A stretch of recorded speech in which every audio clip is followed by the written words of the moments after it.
Hola una vez más, amigos de Esfera Humana.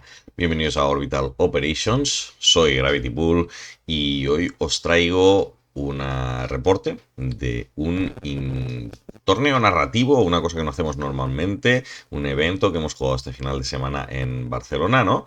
Y que ha sido una iniciativa un poco pues para salir de la rutina. Durante los últimos meses hemos tenido bastantes discusiones en el grupo de Barcelona, ¿no? De que a veces el hecho de que siempre se estén jugando torneos ITS, siempre se esté jugando en torneos competitivos, pues acaba fomentando un estilo de juego pues más agresivo, más afilado, ¿no? Y después del último torneo que hicimos en Barcelona, que fue un torneo de preparación para el satélite de la esfera huertana y que obviamente pues la gente iba con listas un poco más afiladitas, ¿no? Porque iban a probar sus listas buenas para jugar el torneo satélite. He querido romper un poco con la rutina y proponer hacer este evento narrativo durante este mes de mayo, ¿vale? Y lo estaremos celebrando en GTS Barcelona, ¿vale? Y bueno, la idea básicamente era pues salir de la rutina con una idea un poco diferente, que estuviera más ambientada en el trasfondo de Infinity, que fuera algo más casual, incluso jugar algunas misiones diferentes, con algunas reglas diferentes que normalmente no jugamos. Y mi idea fue ambientarlo en la época de las escaramuzas ventisca entre Eugene y Panoceania por el planeta de Svalarheima, ¿vale? Entonces, básicamente, lo que hice fue crear un pequeño framework de referencia, ¿no? Donde ambientar esta historia de este evento que iríamos a desarrollar para tener la excusa, pues bueno, que los jugadores jugaran con estos ejércitos y con algunas condiciones de victoria que fueran, o no tanto condiciones de victoria, sino condiciones de terreno que fueran cambiando en función de cada partida. ¿De acuerdo? Entonces voy a enseñaros un poquito cómo lo planteé. Vamos a abrir por aquí los documentos para que los podáis ver también conmigo. A ver, dejadme que lo... voy a mover esto un poquito para el lado. Y vamos a ver. Entonces, básicamente yo les planteé a los jugadores unas premisas iniciales, pero fue bastante interesante porque a partir de lo que yo les planteé, luego ellos pudieron hacer aportaciones y comentarios, ¿no? Y entonces la premisa original del evento era que estuviera ambientado en esta época de las escaramuzas ventisca, ¿no? Entonces, en principio estaba abierto a cualquier ejército menos los que en aquella época no se encontraban en la esfera humana, ¿de acuerdo? Entonces, como es un evento histórico, digamos, pues es como si decís, no vamos a jugar el ejército americano de la invasión de Irak durante la Segunda Guerra Mundial, ¿no? Pues un poco eso, ¿no? Entonces, no podían jugar el LC con sus sectoriales, no podía jugar SSA, Cosmoflot, Toha y Spiral Corps, ni Torchlight, que eran ejércitos que en esa época no estaban conformados, y JSA, a efectos del evento, se consideraba como un ejército de Eugene, ¿vale? Porque esto se da antes del alzamiento, antes de Uprising, ¿de acuerdo? Entonces, la idea, la premisa original que tenía yo era que, bueno, el foco del evento fuera entre Panoceania y Eugene, pero para jugadores que no tuvieran esos ejércitos pudieran jugar con cualquier otro ejército como si fuera un aliado de algunas de las dos facciones. O sea, simplemente ellos declaraban que se aliaban con las dos y ya está. Y la premisa original, una de las cosas que tenía de diferente el torneo, bueno, todo el mundo iba con listas de 300 puntos y 6 cap, pero la premisa original es que todos los ejércitos de Eugene podían alinear gratuitamente a Sun Tse, cualquiera de los dos perfiles, tanto el de líder tirador como el de el teniente, y los ejércitos panoceánicos podían alinear gratuitamente a Juana, ¿vale? Tanto en la armadura normal como en la de movilidad. Y la coña es que además se consideraban wildcards en cualquiera de los perfiles que alinearan, ¿vale? Además de eso, si alguno de los jugadores jugaba con algún ejército que no fuera Eugene o panoceánico, podían alinear de forma gratuita a Hawkwood o a Hannibal. Podían elegir a cualquiera de los dos, a que creyeran que les era más conveniente o por trasfondo les parecía mejor. Y también se consideraba wildcard a efectos de su ejército, ¿vale? Además de eso, una de las cosas que quería hacer era que en función de los resultados de cada ronda, pues las rondas siguientes pues fueran cambiando la manera que se fueran a jugar. ¿Y esto cómo lo hice? Pues la idea fue en principio crear un mapa para el evento, ¿vale? Que iba a ser este de aquí, ¿vale? De hecho, lo voy a mover aquí al lado para que se vea mejor. Aquí lo tengo en baja transparencia para que se pueda solapar. Pero la idea básicamente es que tenemos una región nevada, ¿no? Que sería la región fronteriza de Svalbard entre Panocéania y Yujing. Y cada una de las mesas del evento correspondería a una zona de este frente que estaría en disputa. Entonces el frente, la línea de frente empezaría estando recta, ¿no? Estaría disputada y conforme los jugadores fueran marcando puntos, pues irían empujando esta línea de frente hasta llegar a la parte de arriba o a la parte de abajo, ¿vale? Como si fuera el típico de estirar la cuerda, ¿vale? Entonces, pues si el jugador de Panocéania aquí hacía 3 puntos, pues avanzaba esto 3 puntos para allá, ¿vale? Entonces, por la cantidad de puntos de objetivo que fuera haciendo, pues iba empujando la línea de frente. Y en función de cómo iban quedando los resultados de las partidas, pues estas líneas se iban moviendo cada ronda. La gracia del asunto es que veis que aquí hay dos líneas con una intensidad más marcada.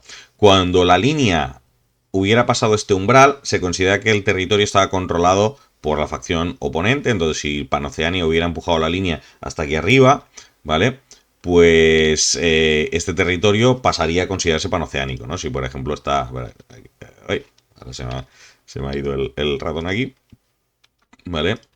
Si Panocéania llegara a pasar hasta aquí, pues se considera que este territorio está en control panocéanico.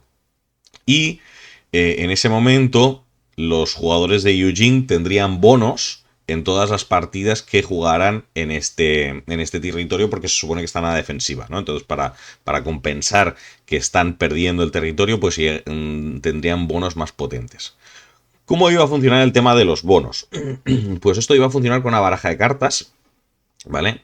Que la creé con el Card Creator, ¿vale? Que es básicamente un creador de cartas que hay en Steam, pero vamos, esto se podría hacer fácilmente con cualquier otro programa de creación de cartas. Y básicamente a cada uno de los ejércitos, tanto el ejército panocéanico como el ejército Yujing, tenían 15 cartas, ¿vale? Iban a ser 3 rondas, 5 partidas, pues disponían de 15 cartas que podían usar. Originalmente la idea es que las cartas las pudieran repetir, pero me di cuenta que habían cartas un poco más potentes que otras y creí que iba a ser interesante que parte de la estrategia de los equipos fuera decidir en qué momentos querían gastar sus cartas más potentes, ¿vale? Entonces básicamente cada carta les añadía un bono a su ejército durante esa partida. Y entonces ellos las elegían una vez que sabían contra qué rival se iban a enfrentar y en qué mesa, ¿vale? Entonces, esto es una cosa que no os he llegado a comentar, pero cada una de las mesas, en función de la localización del mapa en que se encontraban, pues aportaban bonos también de terreno, ¿vale? Si os fijáis, el mapa pues tiene zonas de montaña, tiene zonas de agua, tiene zonas de bosque, ¿vale? Entonces, cuando tú lo superponías a las mesas, ¿vale? Pues te sabía decir, pues por ejemplo, ahora mismo esta batalla aquí está atravesando una zona de montaña, por tanto, toda esta mesa se considera terreno montañoso. Esta mesa de aquí ahora mismo está atravesando una zona de agua, por tanto, toda esta mesa de aquí se considera terreno acuático, ¿vale? Entonces, eso estaba muy bien porque también obligaba a los jugadores a decidir qué mesas querían priorizar a la hora de combatir con ciertos ejércitos. Por ejemplo, una de las cosas que vimos durante la primera ronda del evento es que el jugador Yujing, que fue el que empezando haciendo los picks, obligó a Varuna a jugar en una de las mesas que no fueran de agua, ¿vale? Entonces fue relevante el tema de los terrenos a la hora de decidir pues los emparejamientos y tal. Si alguno de vosotros estuvo hace mucho tiempo en el Battle Brothers que se celebró en Zaragoza, que fue el torneo por equipos, pues la premisa fue bastante similar. Al final eran como 2 equipos de 5 miembros, ¿no? Y al inicio de cada ronda, pues los capitanes de cada equipo iban decidiendo los emparejamientos, ¿vale? Entonces, volviendo a las cartas, básicamente la idea de cada carta es que te daba un bono para tu ejército. Algunas afectaban a una sola tropa. Entonces tú elegías un personaje, una tropa o lo que fuera de tu ejército y le dabas un bono. Por ejemplo, este le daba Mad Traps y le daba la habilidad Minador, ¿vale? Había cartas que afectaban a unidades, ¿vale? Cuando ponía que una carta afectaba a unidad, tú coges una unidad, por ejemplo, todos los Zanshi, ¿vale? Y todos los Zanshi ganaban ese bono, ¿vale? Entonces podía afectar a múltiples tropas, pero tienen que ser la misma unidad a nivel de ejército. Y luego habían tropas que eran para todo un tipo de tropas. Por ejemplo, todas las infanterías pesadas, todas las infanterías ligeras, ¿vale? Entonces habían 15 cartas y de esas 15 cartas habían 3, ¿vale? Que eran con estas que tienen marcado doble asterisco, que estas 3 eran las más potentes y solo las podían usar cuando la línea de frente estuviera presionada contra ellos, o sea, cuando estuvieran perdiendo, ¿vale? Entonces, 2 de ellas implicaban usar su refuerzo. Básicamente todos los jugadores, además de su lista de 300 puntos, tenían una lista de 100 puntos de refuerzos, solo con tropas de refuerzos. Entonces, a veces podía ser que no la llegaran ni a jugar durante el torneo, ¿vale? La llevaban por si acaso, por si en alguna ocasión les tocaba usar alguna de estas cartas. Entonces, no se jugaban exactamente con las reglas de refuerzos, ¿vale? Habían 2 cartas para usar refuerzos. Una que los ponías cuando fueras perdiendo y los ponías con despliegue avanzado más 20 en el turno en que fueras con menos de 150 puntos encima de la mesa. Y luego había otra carta que empezaban directamente en mesa, pero lo hacían sustituyendo a tu grupo pequeño, ¿vale? Entonces, si tú tenías, pues, por ejemplo, un grupo 2 en el que tenías un Pulso Flash y un Warcore, pues cambiabas tu grupo 2 por tu grupo de refuerzos. Entonces, claro, podías empezar la partida, pues quizá con casi 400 puntos, porque entre la Juana que tienes gratis o el Sunset que tienes gratis, más los 100 puntos de refuerzos, pues podías llevar bastantes más puntos que tu rival, dependiendo de cómo. Pero bueno, estabas en una zona en la que estabais perdiendo, o sea que tenía lógica que el jugador defensor tuviera una ventaja en esa zona, ¿vale? Y pues eso, hay un set de 15 cartas para Yujing y un set de 15 cartas para Panoceania, ¿vale? Las cartas no son iguales, ¿vale? Son tematizadas. Entonces, por ejemplo, la carta de Yujing que te da 2 Mad Traps y Minador, pues en Pano pues te da Wild Parrots en lugar de Mad Traps, ¿vale? Entonces, Pano tiene muchas cartas enfocadas en cosas de disparo. Entonces, por ejemplo, tiene una carta que le daba una torreta, tiene una carta que le daba zapador, otra que le daba a todas sus infanterías medias ataque shock, ¿vale? Una le daba un Jotun, ¿vale? La del Jotun, la equivalente en Yujing era una carta que les daba un Wijia, ¿vale? Entonces tenían una cada uno, tenían una carta que les daba un tag gratis en una de las zonas en las que estuvieran perdiendo. Entonces, en función de eso se iban gestionando, ¿eh? Por ejemplo, Pano tenía una carta que le daba un Auxbot a una tropa cualquiera. Era un Auxbot que era un mix del Auxbot de los Auxilia con el de los guardas de asalto. Tenía lanzallamas y eclipse. Luego hay otro que hacía que un enlace se considerara puro, aunque tuviera tropas mixtas, ¿no? Entonces, esto estaba bien porque estas cartas eran secretas, ¿vale? Entonces los jugadores solo las revelaban en el momento en que las fueran a usar, a no ser que no fuera una carta de despliegue. Por ejemplo, el Jotun, pues obviamente en cuanto te pongo el Jotun, te tengo que revelar la carta, ¿vale? Pero había muchas de estas cartas que estaba guay porque se las podían guardar y no usarlas hasta el momento oportuno. Por ejemplo, aquí hay una de, por ejemplo, armaduras silenciosas, que le das despliegue oculto a una tropa. Pues bueno, pues tú pones tu tropa en despliegue oculto y hasta que esa tropa no se revele, no la muestras, ¿vale? O esta de que todas las IPs tienen super salto. Pues tú te estás moviendo con tu enlace hospitalario normal y cuando necesitas hacer super salto, la revelas y dices, oye, mira, todos mis hospitalarios son infantería pesada y por tanto tienen super salto porque me lo está dando esta carta, ¿vale? Entonces estuvo guay porque hizo que los equipos tuvieran que pensar cómo se adaptaban las cartas a los ejércitos que llevaban, ¿vale? Entonces dio un poco más de trasfondillo al juego, ¿no? Entonces, por ejemplo, según qué ejércitos, pues les benefició más unas cartas que otras. Por ejemplo, hay una carta aquí de Eugene que es de tropas penales, que básicamente lo que hace es que las tropas que están inconscientes te siguen dando órdenes, ¿vale? Eliges una unidad, ¿vale? No son todas, ¿vale? Pero eliges una unidad y cuando se quedan inconscientes te siguen dando órdenes. Entonces, por ejemplo, en la CEPS que llevaba servicio imperial tenía una lista que tenía muchos remotos y dijo, bueno, pues esta me la cojo yo, que así todos los remotos, aunque estén en presencia remota, pues me siguen dando orden, ¿sabes? O iban haciendo cosas de estas, ¿sí? Entonces, en función del tipo de lista que llevaran, pues por ejemplo, esta de la Gran Muralla que le daba ECM Hacker -3 a todas las IPs, pues me parece que esta en alguna misión la cogió Kururusbot, porque él llevaba un core puro de Shangisus, ¿vale? Entonces le interesaba. No miento, no cogió esta, cogió otra que le daba esta, le daba físicas +3. Entonces, claro, ¿qué pasa? Los Shang-Jesus esquivaban todos a 17 con esta carta. Entonces, claro, todo su core sabía que si alguien le venía con plantillas esquivaba a 17 y era muy difícil de cogérselo, ¿vale? Entonces, estuvo muy guay, fue muy divertido el evento, ¿vale? Entonces, la premisa, básicamente, para la victoria, como os he comentado, era ir empujando este mapa. Entonces, aquí veis los ejércitos que participaron. Fue muy guay porque, claro, yo al final yo quería que fuera un evento abierto para todo el mundo, que todo el mundo pudiera jugar. Da igual si jugaba con nómadas, si jugaba con Aleph o lo que fuera.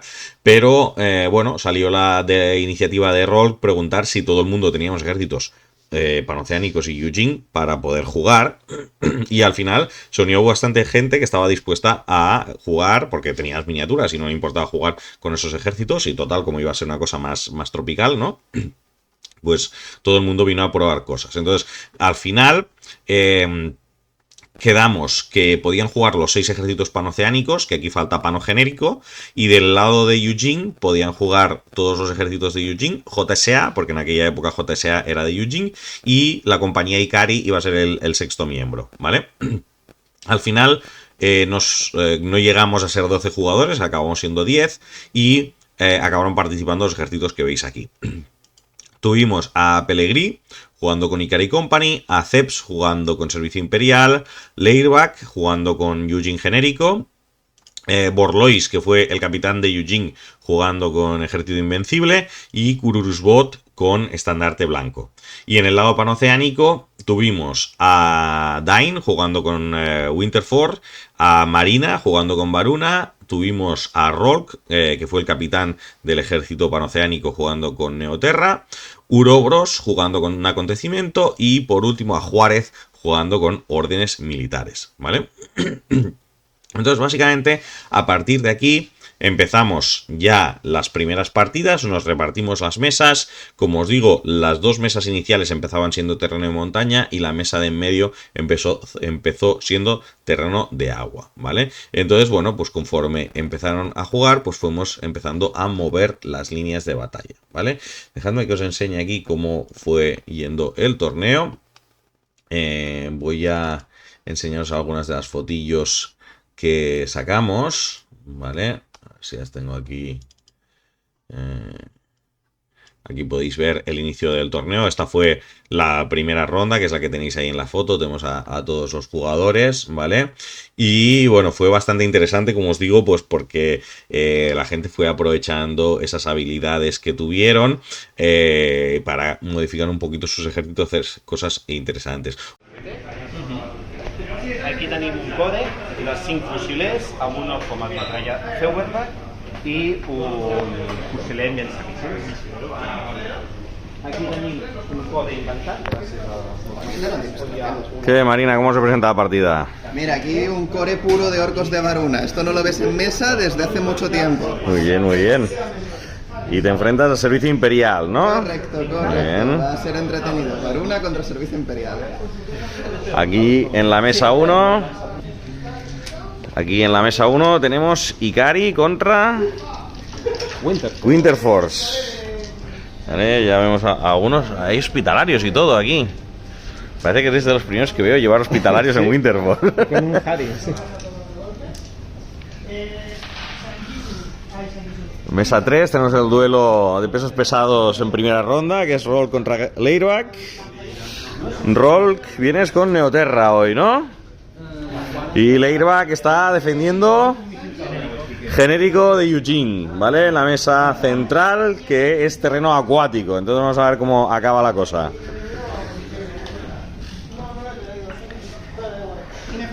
En la mesa 4 tenemos aquí a Borlois. Borlois, ¿con qué vienes? Servicio o pico, perdón. Es la costumbre. Es la costumbre. Inservible. Inservible.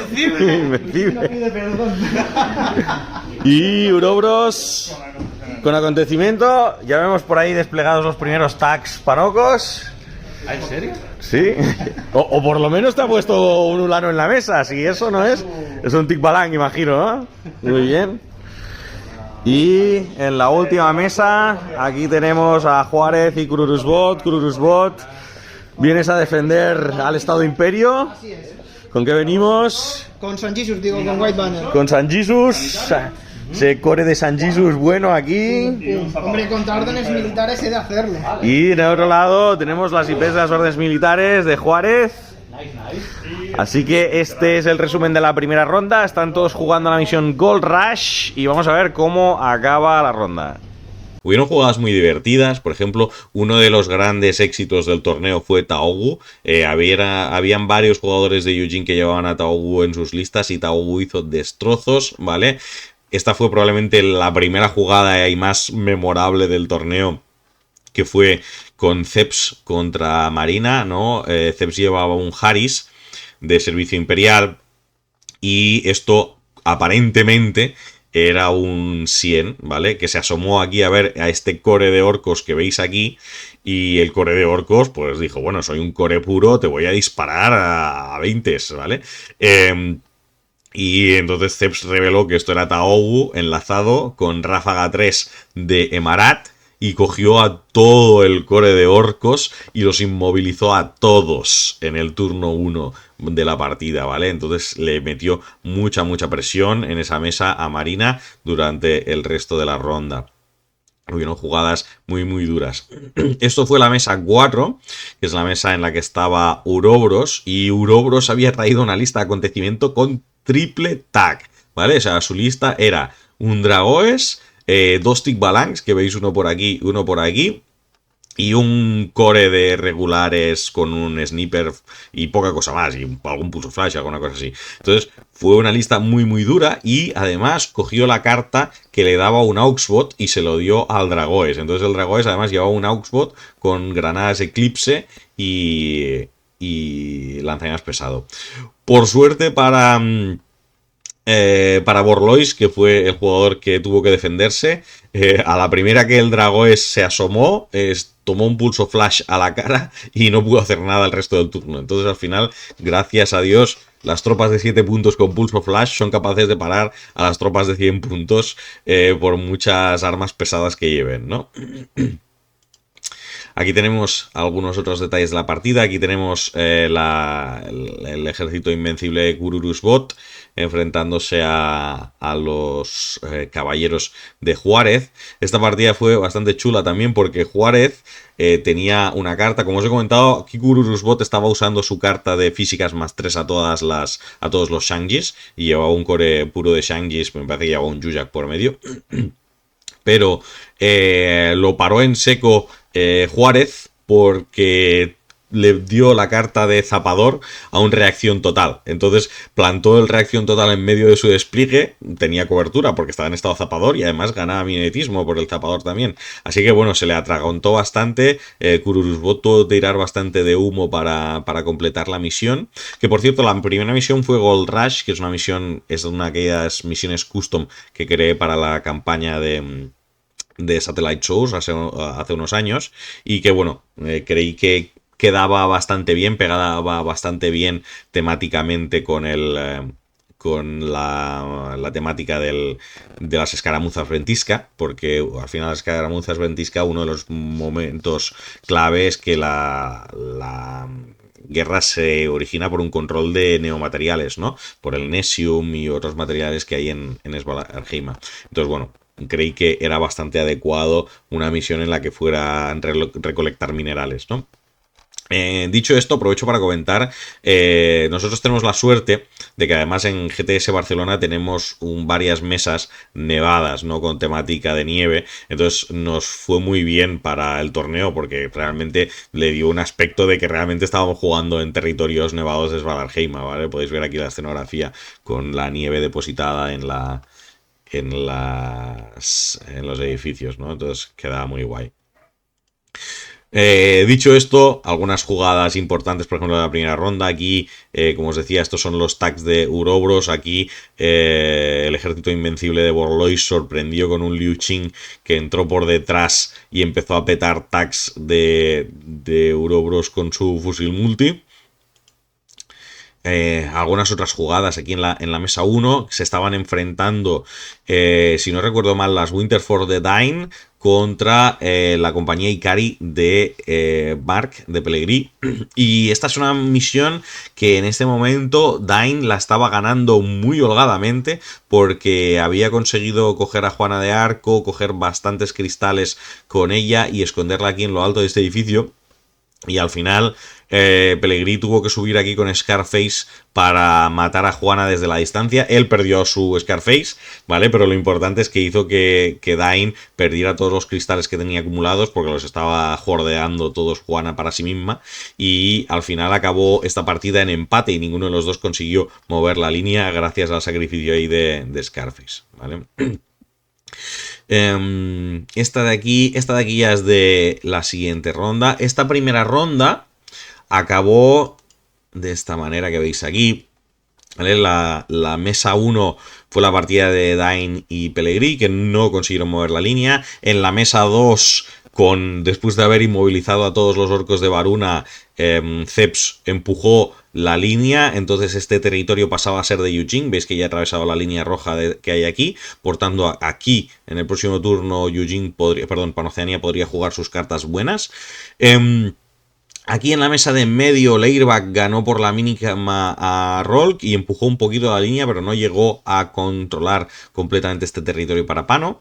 Aquí sí que acontecimiento, al final con los 3 tags consiguió arrollar al ejército invencible de Borlois, que fue la victoria más holgada de la ronda, y consiguió este territorio para Pan-Oceania, y además le daba la posibilidad a Pano aquí de jugar cartas buenas. Y en la última mesa, las órdenes militares de Juárez también consiguieron empujar a la White Banner de Kururusbot y hacer que se pusiera a la defensiva ahí, ¿vale? Dicho esto, los capitanes deciden la siguiente ronda. Fijaros que ahora, como las líneas se han movido, hay lugares que ya no tienen el mismo tipo de terreno. Por ejemplo, esto de aquí, que era zona de montaña, ahora al haberse empujado ya pasa a ser terreno normal, ¿vale? Esto que era terreno normal ahora está en una zona de agua, por tanto esto ahora pasa a ser terreno acuático. Entonces hay otra vez 2 zonas de terreno acuático y una zona de montaña. Como Yujin ha conseguido hacer menos puntos de objetivo, sigue eligiendo Yujin el primer pairing de la ronda. Básicamente estamos haciendo pairings alternos. El equipo que iba con menos puntos de victoria acumulados elegía primero el pairing, ¿vale? Entonces, una vez más optaron porque Varuna no estuviera en territorio de agua. Entonces decidieron mandar a Marina y a su Varuna a la mesa de la punta a enfrentarse a Leirbach. Entonces aquí tendríamos en el territorio de agua a Rolk contra Ikari. En el centro de la mesa, también en agua, el servicio imperial contra órdenes militares.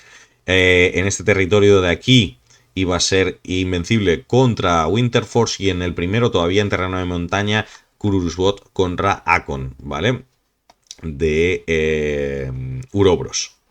De estas de aquí son la siguiente tanda de fotos que hemos visto por ahí. De la segunda ronda tengo bastantes menos fotos, ¿vale?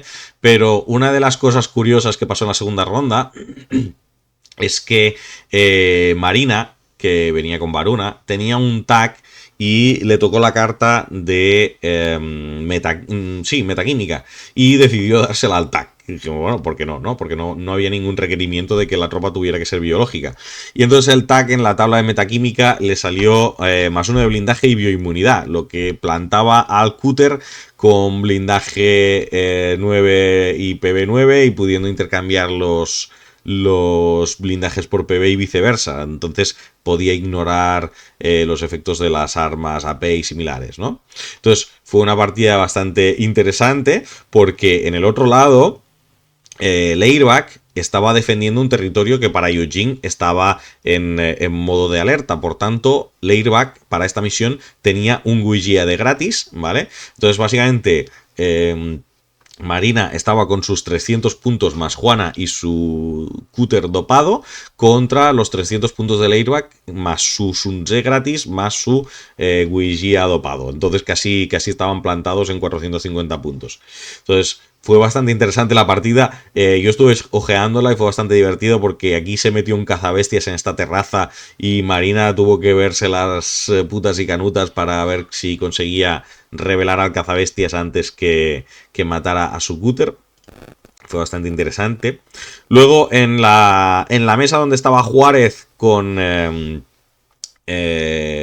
Ceps, el Taogu de Ceps volvió a hacer de las suyas, inmovilizando a un Seraph, casi con la misma jugada telegrafiada de la partida anterior. Fue muy bueno porque yo, pues mientras iban pasando estas jugadas en el grupo de Barcelona, pues iba reportando, ¿no? Iba poniendo estas fotos que estáis viendo aquí, explicando las jugadas, y Juárez no había visto que lo estaba reportando y literalmente le hicieron la misma jugada que a Marina en el turno anterior y luego lo vio en el grupo, ¿no?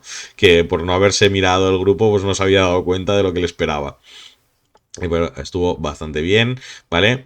Aquí tenemos un duelo en el que tenemos un Karhu Feuerbach de Dain fusilando al Wigia de Invencible de Borlois, que básicamente estuvo tanqueándose Feuerbachs a punta pala. Estaba el Wigia solo con una herida y salvando los Feuerbachs de 8 en 8, un campeón. ¿Vale? Al final acabó cayendo, pero se le valora el mérito y el esfuerzo. Aquí veis la jugada que os comentaba anterior. Al final la terraza de Marina se desmadró completamente. Había aquí encima un Libertos, un cazabestias. No sé si esto era un Ravenai o qué era. Bueno, había de todo. Y luego esta misión que estaban jugando era la antigua misión del ITS, que se llamaba Partida de Caza. Esta quizá no la conocéis si habéis empezado a jugar poco Infinity. Había una misión en ITS que se llamaba Partida de Caza, que era muy divertida, que básicamente tenías que cazar tenientes y especialistas enemigos con pegamento, o sea, básicamente tenías que dejarlos inmovilizados al final de la partida. Y por cada uno que hubieras inmovilizado te daban puntos. La coña es que todas las tropas que tuvieran pegamento tenían más ráfaga de pegamento, y todas las tropas que tuvieran pistolas además tenían una pistola paralizante. O sea que todo el mundo en el fondo tenía pegamento. La coña es que además en esta misión introduje una nueva variante, no la customicé un poco, y básicamente la misión se suponía que era de noche. Entonces en el primer turno las líneas de visión llegaban hasta los 80 centímetros. Si algo pasaba más de 80 no tenías derecho ahora. El segundo turno llegaban a 60 centímetros. El tercer turno solo llegaban a 40 centímetros. Entonces eso incentivaba mucho a que todo el mundo se fuera juntando y se dieran estas situaciones, como veis aquí, en que todo el mundo estaba muy muy cerca, porque claro, como las líneas de visión eran tan cortas, pues estuvo muy guay, porque las típicas listas con oradores muy potentes, pues a partir del segundo turno ya no podías orar a más de 60, entonces no tenía mucho sentido que tuvieras ahí 40 puntos parados en un Lemuet, porque te interesaba irte para adelante y de repente sacar las pistolas virales de Moet y ponerte a pegar tiros a cortas, ¿vale? Entonces estuvo guay, cambió un poco la manera de jugar de los jugadores y con las cartas adicionales pues metió bastante cosa interesante, ¿vale? Esto es ya de la ronda 3, entonces os voy a hacer un resumen de cómo acabó la ronda 2, ¿vale? Al final de la ronda 2, esta fue la situación. White Banner consiguió empujar el ejército de acontecimiento en la mesa 1. Svaralheima consiguió recuperar un poquito del terreno perdido en la mesa 2 contra el Invencible de Borlois. Servicio Imperial ahora sí consiguió atravesar la línea defensiva panoceánica, poniendo a Pano completamente a la defensiva con sus órdenes militares. Rolk aseguró completamente la mesa 1, la mesa 4 ganando a Ikari, y además aquí ponía a Pano en una situación bastante difícil porque Pano aquí, aunque en la ronda 3 ganara y ganara de 10 puntos, nunca iba a poder recuperar esta mesa con las partidas que quedaban, ¿vale? O sea, lo máximo que podía hacer era quitársela a Eugene, pero nunca podría llegar a obtener punto en ella. Y además para quitarse a Eugene necesitaba marcar casi 9 puntos para devolver la mesa a la zona central. Y aquí, no sé por qué se ha quedado un logo de Invencible, aquí se quedó duplicado. Y aquí Leirbach consiguió empujar de vuelta la línea hacia el centro gracias a ese Wigia extra que ganó de las cartas defensivas. Por tanto, recuperó el control del territorio. Bueno, recuperó, lo dejó neutral una vez más para que se decidiera en la última ronda, ¿vale? Con esto nos fuimos a comer y decidimos quién iba a jugar a la ronda 3, ¿vale? Una vez más, Yujing, aunque tenía en este momento más territorios controlados, ¿vale? Porque en este momento Yujing controlaba 2 territorios y Pano controlaba 1, Yujing había marcado menos puntos de objetivo, así que seguía por detrás en la cantidad de puntos de objetivo. Los puntos de objetivo eran importantes para los desempates, ¿vale? Si al final hubiera un empate entre las diferentes columnas, entre las diferentes zonas del evento, pues los puntos objetivos marcados por cada ejército irían a desempatar cada uno de esos territorios, ¿vale? Entonces, al inicio de la ronda 3... lo que vamos a tener es que los capitanes se reúnen y deciden lo siguiente. Aquí estamos intentando que no pudieran repetir facciones que ya habían jugado y también estamos intentando evitar que repitieran mesas, ¿vale? Entonces, aunque sí que es cierto que los jugadores panoceánicos, al ser los segundos en elegir, técnicamente elegían más emparejamientos, ¿no? Porque empezaba eligiendo el jugador Yujing, pero luego elegía al jugador panoceánico y entonces, como eran impares las mesas, el jugador panoceánico al final aquí acabó eligiendo una vez adicional, porque cuando eligiera la cuarta mesa indirectamente estaba eligiendo la quinta también. La realidad es que como muchas mesas no se podían repetir, pues realmente no habían tantas opciones para realizar la combinación final de mesas, porque no habían tantas opciones posibles de combinatoria sin que se repitieran partidas que ya se habían jugado. Entonces al final, en la partida final, aquí básicamente Yujing tiene una mesa que es perdida, ¿vale? Entonces decide colocar ahí a un jugador pues que o sea capaz de obrar el milagro o que directamente si fuera a perder no fuera muy grave. El plan de Yujing era que se quedara Borlois aquí, ¿vale? Borlois asumía que él no tenía claro que fuera a conseguir ganar ese territorio, entonces dijo, bueno, me pongo yo aquí y así, aunque pierda, ya era un terreno que estaba perdido, pero no podían porque Borlois ya había jugado en esta zona, entonces no podía volver a desplegar el ejército invencible en la mesa 4. Entonces al final decidieron poner a Kururuzbot aquí a defender contra el Varuna de Marina. Ikari Company estaba con una tarea difícil aquí. Este terreno ya estaba conquistado por Yujing, entonces solo con que aguantaran el frente y consiguieran que Pano no hiciera más de 4 puntos, en principio era un punto que ya era asegurado para Yujing, ¿vale? Este terreno aquí era un territorio de Yujing, pero estaba justo en el límite de victoria, o sea que necesitaba ganar por lo menos para no perderlo. Entonces fue donde intentaron meter a sus pesos pesados, ¿no? Entonces metieron a Zeps aquí, que no lleva ninguna victoria, o sea, no lleva ninguna pérdida todavía. Y Leirbach tenía la misión difícil aquí de intentar conquistar este territorio. Para conquistar este territorio para Yujing necesitaba 7 puntos para empujar la línea más allá de la zona panoceánica, ¿vale? Pero si ganaba Juárez solo necesitaba 3 puntos para conseguir ese territorio para Pano. Por tanto, las líneas ahí un poco desbancadas. Y básicamente aquí el ejército panoceánico decidió jugar sus cartas más potentes en acontecimiento, ¿vale? Para asegurarse que no perdía este territorio.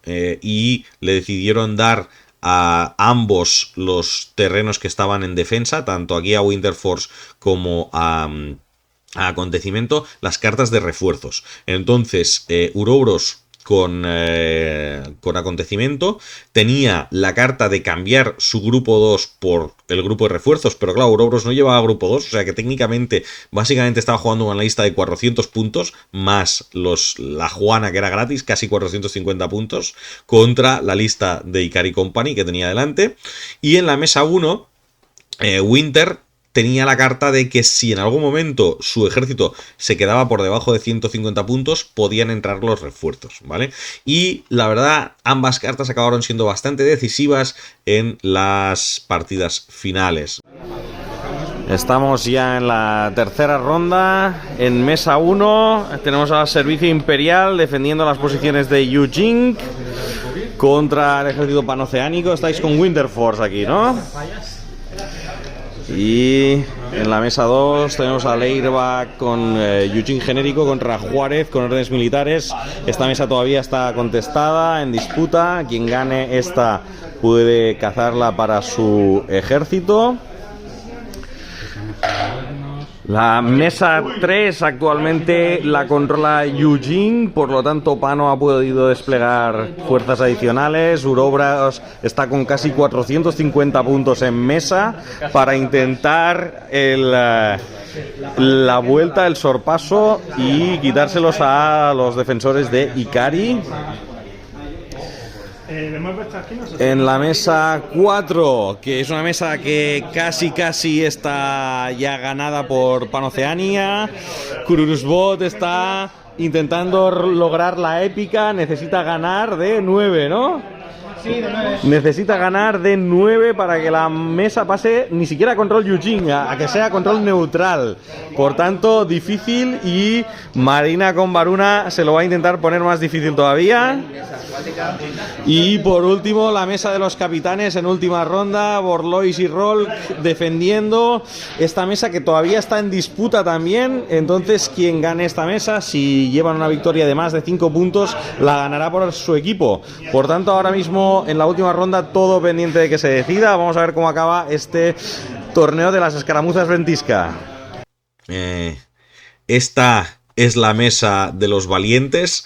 Aquí es donde estaba el ejército de Akon de casi 450 puntos, con 3 tags, un Harris de refuerzos, el core de regulares, que ahora mismo no lo veo, me parece está aquí abajo, ¿vale? Contra los 300 puntos de Ikari, que van a hacer lo posible para intentar defenderlo. La misión era borrado de memoria, porque por trasfondo se supone que tanto Pano como Eugene estaban intentando eliminar rastros, pues, de las operaciones secretas que habían estado realizando en Svalarheima durante las escaramuzas Ventisca, ¿no? También en la tercera ronda Taogu vuelve a hacer de las andadas, ¿vale? Ahí veis a ese supuesto Sun Tse líder tirador de Leirbach, que engancha a los hospitalarios de Juárez. Juárez aquí tuvo más suerte porque esta vez sí que consiguió esquivar el Taogu, se lo vio venir, pero bueno, realmente fue uno de los highlights de las partidas de la tercera ronda. Aquí vemos al ejército de acontecimiento aprovechando su trepar plus para meterse en todos los edificios de la mesa, ¿vale? Aquí, además de estar en inferioridad de condiciones, Pellegrini lo pasó muy mal porque perdió a su teniente en turno 1 por un Tic Balan con Trepar Plus que lo cazó en una terraza. Entonces, si ya estaba muy difícil de ganar para él, eso lo hizo mucho peor, ¿vale? Mientras tanto, se dio un caso bastante curioso en la mesa en la que estaban jugando Kururusbot y Marina. Kururusbot necesitaba la épica, necesitaba ganar por 9 puntos para recuperar ese territorio para Eugene. Y la verdad es que tuvo una serie de tiradas de dado horribles, le fue todo muy mal. Y ya estaba muy desesperado. En un momento dado se trabó con sus Jujaks contra los caballeros de Montesa de Marina y dijo, me da igual, ya le disparo al cuerpo a cuerpo con mi Doka Heavy, y si le doy al Jujak pues ya me da lo mismo, ¿no? Entonces me hizo mucha gracia porque fue muy temático, muy Eugene, desde el plan de, bueno, esos coreanos no nos importan, vamos a disparar ese CC y si se muere el coreano pues que le den, ¿vale? Y aquí tenemos otra de las jugadas decisivas. Esto fue en la mesa 1.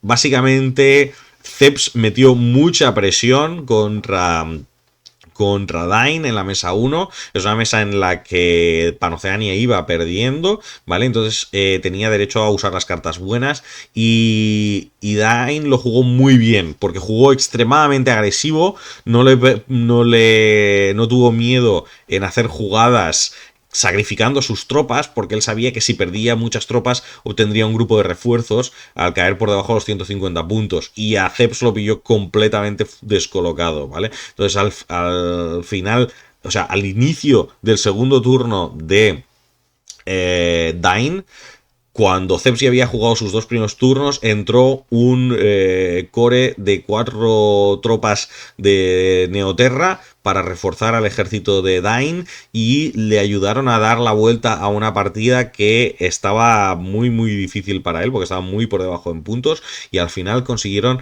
dar la vuelta al marcador, ¿vale? Con eso, los resultados finales de la ronda 3... Winter conseguía ganar a servicio imperial y por tanto le quitaba un punto a Eugene en la mesa 1. Leirbach al final consiguió 7 puntos, los justos para conseguir que su mesa pasara al control Eugene, por tanto ganaba un punto aquí para compensar el que habían perdido en la mesa 1. Por desgracia, en la mesa 3, Ikari no pudo hacer nada contra el avance de los 3 tags de acontecimiento, por tanto perdieron ese territorio para Eugene también. Y mientras tanto, en las mesas 4 y 5, aunque White Banner había ganado a Varuna por 6 puntos, la línea de frente estaba tan atrás que no fue suficiente para devolver la zona a control neutral. Y mientras tanto, en la última zona hubo duelo de capitanes entre Borlois y Rolk, que Rolk ganó bastante holgadamente, ganando ese territorio para Panoceania. Por tanto, el resultado final del evento: Panoceania se imponía por una victoria de 2 terrenos en la mesa 4 y la mesa 5 contra un terreno en la mesa 2 que tiene Eugene. Por tanto, una vez más, Panoceania demuestra que es la hiperpotencia y asegura sus territorios en la esfera humana. Bueno, estamos aquí con Uroboros y con Juárez después de la tercera ronda de este torneo narrativo de escaramuzas ventisca, ¿no? Uroboros, ¿con qué venías? Con acontecimiento. Y Juárez. Militares. Y bueno, ¿qué tal la experiencia?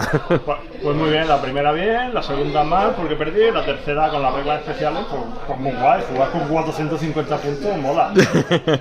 Tú las has aprovechado bien, las cartas. Sí, sí. Yo la primera, el Harris de Hospitalarios con Juana y el Santiago Hacker, muy bien, han estado ahí matando.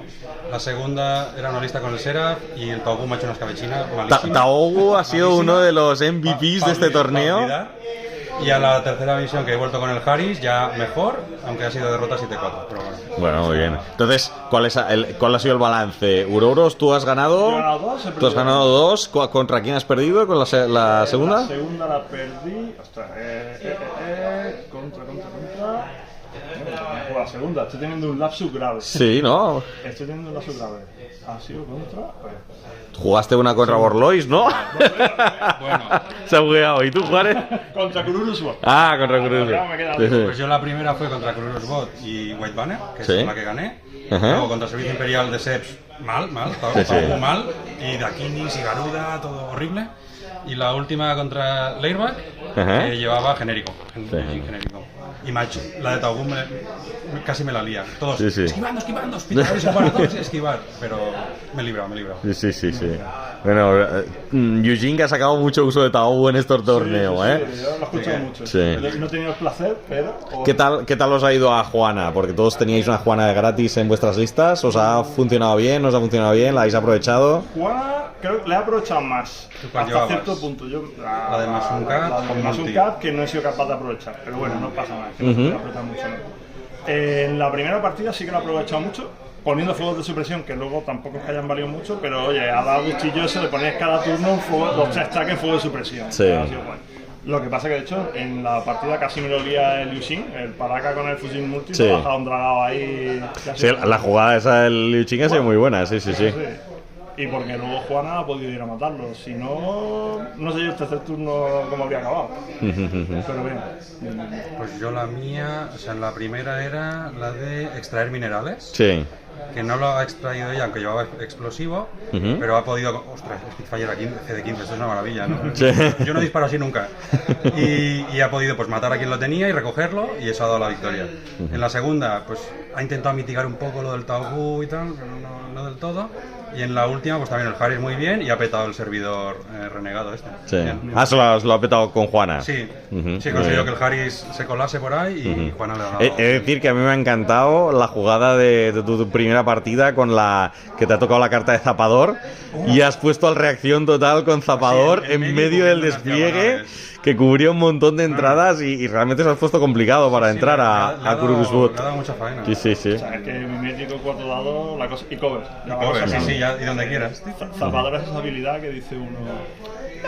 Pero el Ya día que lo puedes poner normalmente donde no hay con cobertura, reacción Sí, sí. cuando total, no espera. con reacción total. No, y que si ya un francotirador con zapador te la lía, joder, un reacción total, al final es como tener un reacción total del ejército combinado plantado donde tú quieras. Sí, sí, sí. Sí, es durillo, es Una durillo. portátil. Sí, sí, sí. Con nanopantalla, ¿no? Que a veces Sí, sí. ellos Bueno, tienen. no, tiene mime.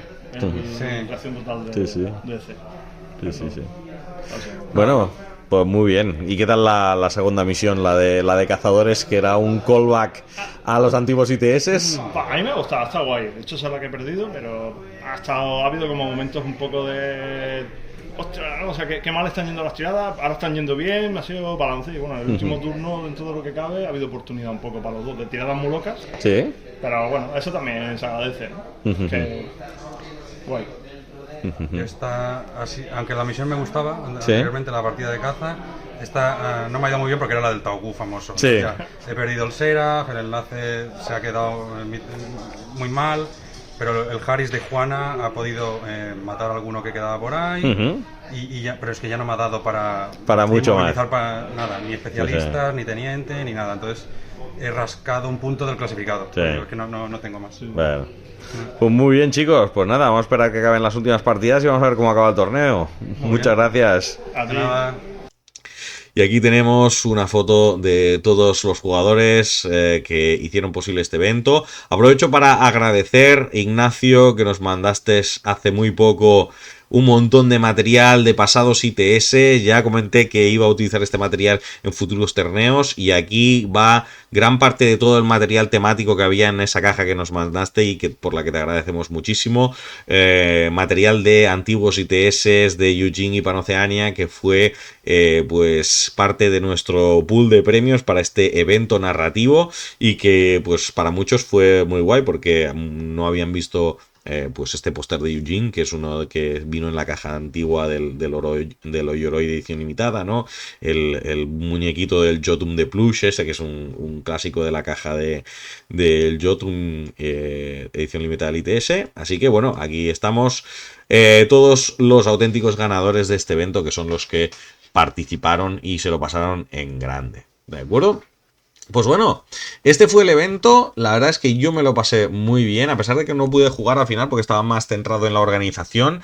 Disfruté mucho de montarlo todo, ¿vale? Y la verdad es que disfruté también viendo las cosas locas que se producían pues entre las misiones y las cartas y demás. La gente acabó bastante contenta y bueno, es una experiencia que quizá repetiremos en el futuro si se da la ocasión. Tuvimos mucha gente que no pudo participar porque tenían compromisos ya agendados, problemas familiares que nos impidieron participar. Entonces, bueno, como ahora las cartas y las reglas ya están hechas, pues quizá en un futuro volvemos a hacer este evento para aquellos que no pudieron participar. Con esto os dejamos por hoy. Espero que os haya gustado el vídeo. Si no lo habéis hecho ya, recordad que aún tenemos en marcha el concurso de Aristella, ¿vale? Hasta el final de este mes, quedan aún unos 12 días, podéis enviar vuestras fotos de vuestras miniaturas de Aristella pintadas o vuestras anécdotas sobre vuestros personajes de Aristella. Ya hemos visto que aquí, por ejemplo, Taogu en este torneo se lo ha pasado en grande. Y entre todos los que nos enviéis vuestras anécdotas y miniaturas pintadas, haremos un sorteo para ganar una caja de la AGL, de la Aristella Global League, llena de material promocional de Aristella. Así que no lo dudéis, enviad el mail a gravity.warcore@gmail.com. ¿Vale? Con esto lo dejamos por hoy, espero que os haya gustado y si queréis colaborar con el canal o enviarnos cualquier cosa como lo hizo nuestro amigo Ignacio, os recuerdo que aquí en la descripción tenéis el enlace al Buy Me a Coffee, donde podéis invitarme a un café. Aprovecho para comentaros que la encuesta sobre en qué íbamos a invertir el dinero de los cafés acabó y con una victoria muy pírrica para la Falange de Acero por 51% de los votos contra el 49% de los votos. Por tanto, el dinero de los cafés va a invertirse en la caja nueva de Falange de Acero para que podamos empezar a probar Falange de Acero aquí en el canal y ver qué listas nos salen y ver cómo la vamos a pilotar. ¿De acuerdo? Con esto dejamos por hoy. Ahora sí, espero que os haya gustado. Si os ha sido así, darle un like, suscribiros al canal y nos vemos en el próximo Orbital Operations. Hasta pronto.